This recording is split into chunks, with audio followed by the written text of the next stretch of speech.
അവർ കക്കൂസിൽ പോലും അലുമിനിയം പാത്രത്തിൽ വെള്ളം വെച്ചില്ല. അതുകൊണ്ട് കോൺസ്റ്റിപ്പേഷൻ ഉണ്ടായില്ല, ക്യാൻസർ ഉണ്ടായില്ല. കാരണം അലുമിനിയം വെള്ളത്തോട് വരെ റിയാക്ട് ചെയ്ത് അലുമിനിയം ഓക്സൈഡ് ഉണ്ടാവും. കൂട്ടാനൊക്കെ വെക്കുമ്പോൾ അലുമിനിയം ക്ലോറൈഡും ക്ലോറൈറ്റും സൾഫൈഡും സൾഫേറ്റും എല്ലാം ഉണ്ടാവും. അലുമിനിയത്തിന്റെ എല്ലാ സോൾട്ടിനും ട്യൂമർ ആക്ടിവിറ്റി ഉണ്ട്. എല്ലാ അലുമിനിയം പാത്രവും എടുത്ത് ദൂരെ കളഞ്ഞിട്ടേ മരുന്ന് കഴിക്കാൻ തുടങ്ങാവും. കത്തിയും സൂക്ഷിക്കണം. ഫ്രിഡ്ജിലും ഫ്രീസറിലും വേവിച്ചു വെച്ച യാതൊരു ഭക്ഷണവും ഇവിടുന്ന് മരുന്ന് കഴിക്കുമ്പോൾ കഴിക്കരുത്. അതിലാണ് അണുക്കൾ മുഴുവൻ വളരുന്നത്. ഹ്യൂമൻ പാപ്പിലോമ വൈറസും ഹ്യൂമൻ ഇമ്മ്യൂണോ വൈറസും ഹ്യൂമൻ ചൈൽഡ് വൈറസും ഹ്യൂമൻ ബർ വൈറസും എല്ലാം തണുപ്പിലുണ്ടാകുന്നതാണ്. അമേരിക്കയും ഇംഗ്ലണ്ടിനെയും വറപ്പിച്ച എല്ലാ വൈറസുകളും ഇന്ന് ഇന്ത്യയിലുണ്ട്. AC-യിലെ ജീവിതവും തണുത്ത ഈ ആഹാര ഉപയോഗവും എല്ലാം നിങ്ങളെ വൈറസുകളുടെ പിടിയിലാണ് എത്തിച്ചിരിക്കുന്നത്.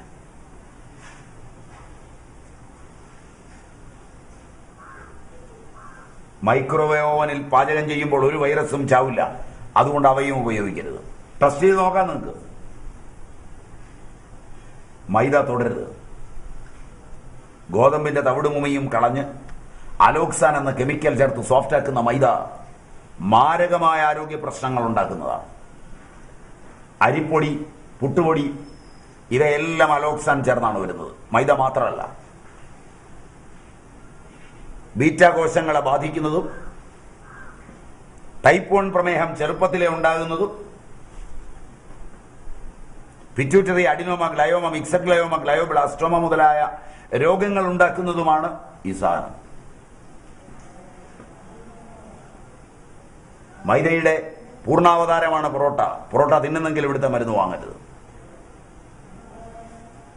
മൈദയുടെ അംശാവതാരങ്ങളാണ് bread, bun, cake, biscuit, noodles, semiya, അടപ്രഥമനുള്ള അട, വീട്ടിൽ വറക്കുന്ന എണ്ണമറ്റ കൊണ്ടാട്ടങ്ങൾ, വില കുറച്ച് നിങ്ങൾ പുറത്തുനിന്ന് വാങ്ങിക്കുന്ന കശുവണ്ടി പരിപ്പ്, പാൽപ്പൊടി, വില കുറച്ച് 30 രൂപയ്ക്ക് വാങ്ങുന്ന അടിയന്തരത്തിനും കല്യാണത്തിനും ഉപയോഗിക്കുന്ന ബിരിയാണി റൈസ്, ഇതെല്ലാം മൈദയുടെ വേഷഭൂഷകളാണ്. ഇവയിലേത് കഴിക്കുന്നുണ്ടെങ്കിലും ഇവിടുത്തെ മരുന്ന് വാങ്ങരുത്.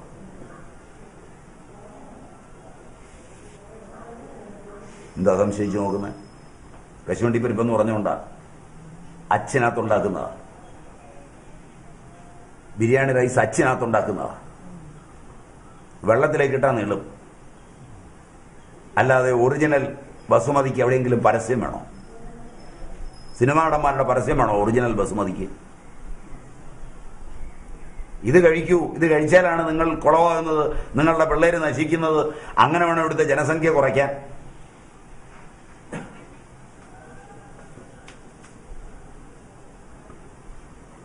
ഇതൊക്കെ തിന്നുന്നവർ ഇവിടുന്ന് മരുന്ന് വാങ്ങരുത്. വലിയ പാടാണെന്ന് മനസ്സിലായില്ലേ? ഇവിടുത്തെ ചികിത്സ വിഷമമാണെന്നെങ്കിലും മനസ്സിലായില്ലേ? പുറപ്പെടുമ്പോൾ വിചാരിച്ചെന്താ, സ്വാമി നുള്ളി എടുക്കുന്ന അക്കി എടുക്കുമെന്നൊക്കെ ആയിരിക്കും വിചാരിച്ചിരിക്കുന്നത്. ഞാൻ രോഗം നുള്ളി എടുക്കുകയും അക്കി എടുക്കുകയും ഒപ്പിയെടുക്കുകയും മുത്തിയെടുക്കുകയും കെട്ടിപ്പിടിച്ചെടുക്കുകയും തലേക്കാൽ വെച്ചെടുക്കുകയും വെള്ളം കുടഞ്ഞെടുക്കുകയും ഒന്നുമില്ല. ഒരു അഭ്യാസവും എനിക്കില്ല. അതാണ് മറ്റ് സിദ്ധന്മാരിൽ നിന്ന് എനിക്കുള്ള വ്യത്യസ്തത. അതും പറഞ്ഞുതരും, തീർച്ചയായും പറഞ്ഞുതരും. നല്ല സാധനങ്ങൾ കഴിക്കാൻ ഇഷ്ടം പോലെ കിട്ടും. അത് മേടിക്കാനുള്ള യോഗം ഉണ്ടാവും. കണ്ടാൽ തിരിച്ചറിയണം. അതൊക്കെ മാർക്കറ്റിൽ ഇല്ലാതായിട്ടില്ല. ഇല്ലാതായ പിന്നെ ഞാനിവിടെ ഇരുന്ന് പറയല്ലോ. അതിന് കാശ് കൊടുക്കുമ്പോൾ ബാർഗെയിൻ ചെയ്യാതെ മേടിക്കാനും പഠിക്കണം. അത് പറഞ്ഞുതരാം. ആദ്യം കഴിക്കരുതാത്തതാണല്ലോ ആദ്യം പറഞ്ഞുതരേണ്ടത്. നിങ്ങൾ കഴിച്ചുകൊണ്ടിരിക്കുന്നത് ഇതെല്ലാം ആണല്ലോ. നോട്ട് ഇതെല്ലാമല്ലേ ഇപ്പൊ കഴിച്ചുകൊണ്ടിരിക്കുന്നത്. അതുകൊണ്ട് അതാദ്യം പറഞ്ഞിട്ട് ആയിക്കോട്ടെന്ന് വെച്ചാ, മുട്ടേറ്റിയത് യാതൊരു സാധനവും കഴിക്കരുത്. ഒരു തോട്ടത്തിലെ വാഴ ഒന്നിച്ചു കൊലയ്ക്കും, ഒരു തോട്ടത്തിലെ പൈനാപ്പിൾ ഒന്നിച്ചു കൊലയ്ക്കും. അതൊന്നും മേടിച്ച് ഉപയോഗിക്കരുത്. അത് ഹോർമോണിലാണ്. 27 ദിവസം കൊണ്ടാണ് ഒരു കോഴി പൂർണ്ണ വളർച്ചയെത്തുന്നത്. 2 കൊല്ലം എടുക്കും ന്യായമായി ഒരു കോഴിക്കുഞ്ഞിനെ വളർത്തിയാൽ. ഹോർമോൺ, കോൺട്രാസെപ്റ്റീവ് ഹോർമോണുകളിൽ ട്രീറ്റ് ചെയ്താണ് ബ്രോയിലർ ചിക്കൻ വികസിപ്പിക്കുന്നത്, ബ്രോയിലർ മുയൽ വികസിപ്പിക്കുന്നത്, ബ്രോയിലർ താറാവിനെ വികസിപ്പിക്കുന്നത്. 27-ാം ദിവസം തിന്നാൻ തുടങ്ങാം. 40 ദിവസം വരെ തിന്നാം. 40-ാം ദിവസം അതിന് വാർദ്ധക്യമാവും, വേവില്ല, നാരാവും. 48 വരെ അത് ജീവിച്ചാൽ ഹൃദയം പൊട്ടിയേ ചാവും. ഹൃദയത്തിന് ഇന്ന് വരുന്ന ബ്ലോക്കിൽ നല്ലൊരു ശതമാനം ചിക്കോയിലിൽ നിന്നാണ്.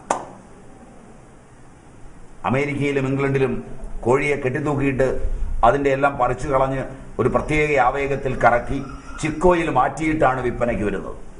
നിങ്ങളുടെ നാട്ടിൽ അതുമല്ല.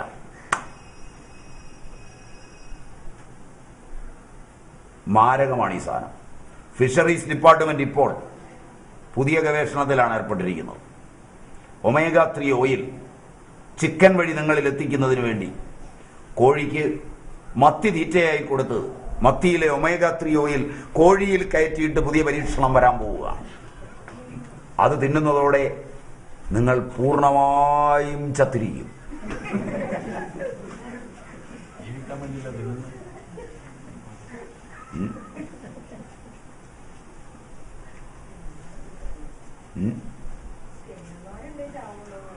ഗവേഷണമാണ് മുഴുവൻ.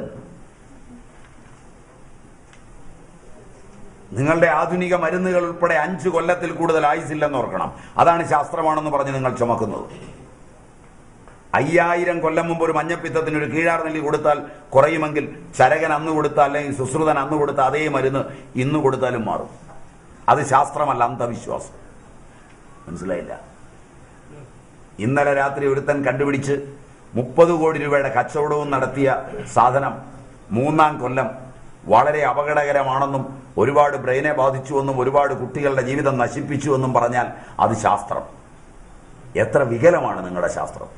ഇതിനെ ചുമന്നു കിടക്കുന്ന നിങ്ങളും നിങ്ങളുടെ മാധ്യമങ്ങളും നിങ്ങളുടെ ഭരണാധികാരികളും എന്ന് ഗുണം പിടിക്കും?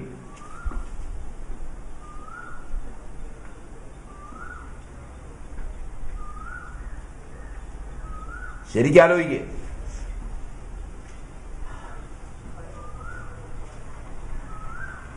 എന്നിട്ട് തീരുമാനം എടുക്കുക. അല്ലേ ശാസ്ത്രം ചുമന്നല്ലേ പോകുന്നത്? ശാസ്ത്രീയമായ ചികിത്സ.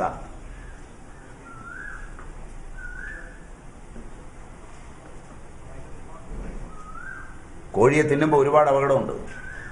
അതിൻ്റെ കോശങ്ങളുടെ വർധനവ് വാർദ്ധക്യത്തിലേക്ക് കൊണ്ടുപോകുന്ന ക്ഷണനേരത്തിലാണ്.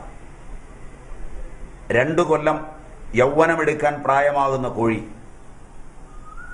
ഒരുപാട് കൊല്ലങ്ങൾ ജീവിക്കുന്ന കോഴി കേവലം 48 ദിവസം മാത്രം ജീവിക്കുകയും 27 ദിവസം കൊണ്ട് പൂർണ്ണ വളർച്ച എത്തുകയും ചെയ്യുന്നുവെങ്കിൽ അതിനകത്ത് പൂർണ്ണ വളർച്ച എത്താൻ ചേറ്റിരിക്കുന്ന ഹോർമോൺ നിങ്ങളുടെ കുട്ടികൾ കഴിച്ചാൽ, ഗർഭിണികൾ കഴിച്ചാൽ എന്ത് സംഭവിക്കും? ആ ഹോർമോൺ എവിടെ പ്രവർത്തിക്കും? 1960കളിൽ കേരളത്തിലെ പെണ്ണുങ്ങൾ 18, 19, 20 വയസ്സിൽ ആദ്യത്തെ മെൻസസ് കാണിച്ചു. അന്ന് കോടതി 18 വയസ്സ് പ്രായപൂർത്തി പറഞ്ഞു. ശാസ്ത്രം രംഗപ്രവേശം ചെയ്തപ്പോൾ 1980-ൽ ആഹാരത്തിന്റെ രീതി മാറിയപ്പോൾ 14 വയസ്സിൽ സ്ത്രീകൾ മെൻസസായി. അതിനനുസരിച്ച് ആയുർദൈർഘ്യവും കുറഞ്ഞു എന്ന് മനസ്സിലാക്കണം. ആയുർദൈർഘ്യം ശാസ്ത്രീയമായി കൂടുകയല്ല.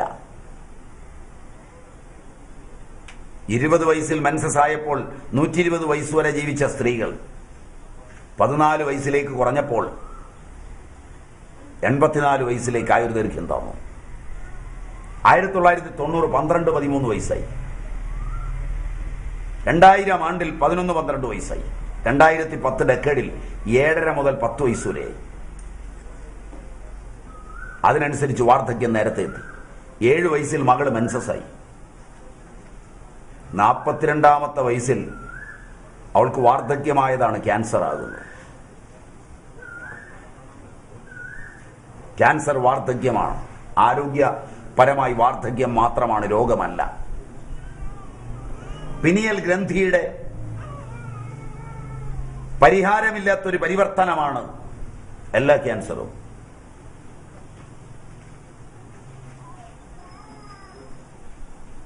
അതുകൊണ്ട് ക്യാൻസറിനെ രോഗത്തിന്റെ പട്ടികയിലല്ല ഞങ്ങൾ ചികിത്സിക്കുന്നത്.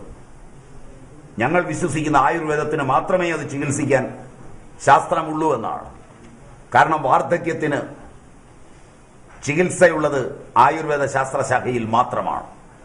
ജെറാട്രിക്സ് ആധുനിക വൈദ്യശാസ്ത്രത്തിൽ ആവിർഭവിക്കുവാൻ പോകുന്നു മാത്രമേ ഉള്ളൂ.